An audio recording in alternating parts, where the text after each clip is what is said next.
Wendy, so much of what we see in this country is controlled by, we only have access to certain military units and that sort of thing.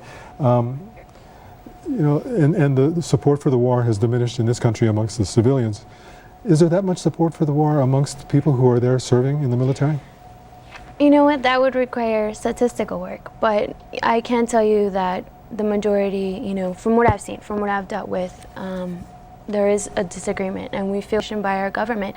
We feel like there have been things withheld. The truth has been withheld from us. And yes, there is a diminished support, and I think, just as Jabbar pointed out, it's very important for us to be, even though we might be looked as traitors, it's very important for us to get our voices out there and say, first point of view, what we've experienced, what we've seen, you know. It would seem to me, though, Jabbar, spinning off on that, even though there's disagreement with what the Commander-in-Chief has decided, the fact that you go on, that there's not more, you know, people going over the wall, that sort of thing, indicates a patriotism and a willingness to live up to your commitments? That is correct, because the oath that we take is to defend the Constitution both against enemies, both foreign and domestic. And I believe in that very deeply.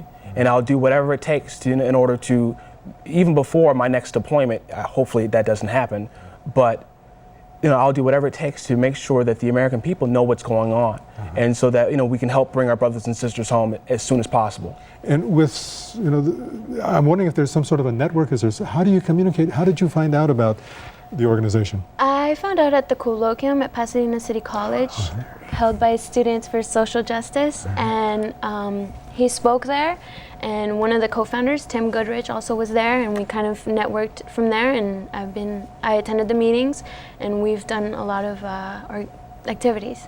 So in the moments that we have left this morning, what would you say to Vietnam? What would you say to Iraq veterans and Afghanistan veterans too, I would imagine? What do you say to them if what they've heard from you sounds appealing, sounds like something that they want to get involved in? Definitely look up your local chapter of IVAW. We're nationwide, so just, you already gave out the information before, and look it up and get involved. And I think this movement in itself is patriotic. We're defending the lives of troops because apparently, you know, civilians are not going to do it for us. There's a certain apathy going on here, especially in the West Coast. So we need to come out here and touch people in their hearts and say, look, this is going on and you can't ignore it anymore.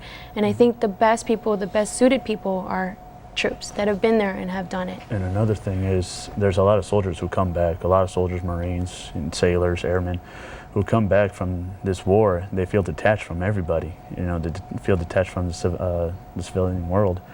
And IVAW is a great, you know, organization to finally reconnect with the people, because that's how I started. And at first I was so detached that through my own experience I can say, yeah, you know, they've helped me a lot. You know, I can communicate better with civilian life. We used to talk about it being, you know, readapting to the real world.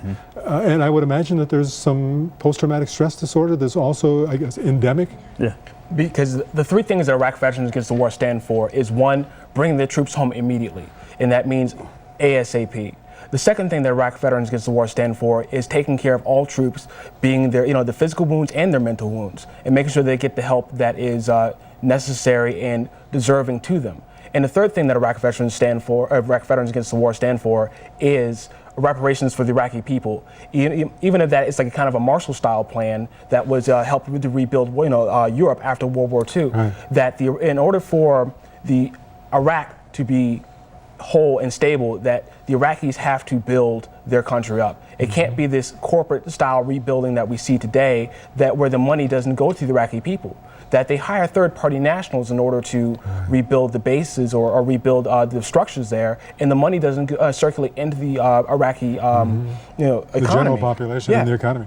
Did any of you have enough contact with Iraqis to have a sense of how they feel about all of this? I did. Oh yeah. Go ahead. I definitely did. For half of my deployment over there in Iraq, I got to work with psychological operations, and I got to be out there, walk the streets, and talk to the people. And they didn't, it's like, they weren't for this occupation that we're over there, but they tolerated us. They're people themselves, you know, and if the more you talk to them with respect, the more they communicate with you and tell you how they feel. And what we're doing over there is pretty much dehumanizing them, and we're degrading them by, you know, some of the stuff and some of the tactics that we use over there, it's degrading.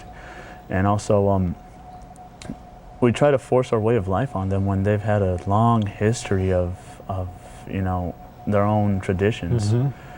And that's, and they, I know they don't like that at all. Sure. Because in no way do we ever blame the troops who had to put their boots on ground. Mm-hmm. It's the politicians who put them in that position. It's the politicians who are keeping the, you know, the policy going, and it's the politicians that have to get off their rear ends and off their safe backsides in order to get our troops home. Mm-hmm. Wendy, I've seen you nodding through all of this. Yeah, I mean, I worked in a hospital, so I saw a lot of local national casualties and also soldiers. I saw Marines, I saw coalition forces, I saw contract workers, I saw Blackwater, I saw pretty much everybody.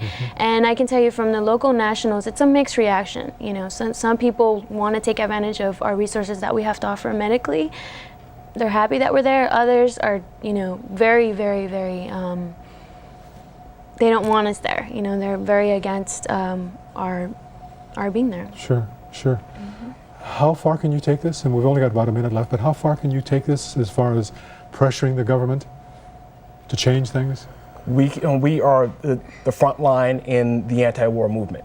We were the front line in Iraq, we're the front line here. And that we are going to make sure that our voice is heard and that Congress understands that the American people wants the Iraq war to end, and that we'll do whatever is necessary in order to make sure that the Congress does not pretty much put us on the back burner. Sure. Let's take one more break. We'll come back and give you some more information about how to get in touch with Iraq Veterans Against the War. Once again, the numbers to get in touch with the Iraq Veterans Against the War, the national office 215 is the area code 241-7123. On the internet, www.ivaw.org, or you can point your browser to our site, myfoxla.com. Al-Qaeda, tell us where that fits into all of this. The Al-Qaeda is a small portion of the insurgency. The insurgency is pretty much born out of the frustration of the Iraqi people without jobs, without electricity, without services. And that is pretty much the bulk of the insurgency, and the Al-Qaeda is just a small percentage. And how much of a factor, really quickly, is the Sunni versus Shia? With us, involving us, nothing really, but there was tension there before, and we go in there and we just broke that tension, and all Hades broke loose. Thanks to all three of you for being with us, and you know, as the Vietnam veterans say to each other, I say to you, welcome home. Thank Welcome you. home. Thank you for having Thank us. you. And thanks for being with us. We'll see you here next week.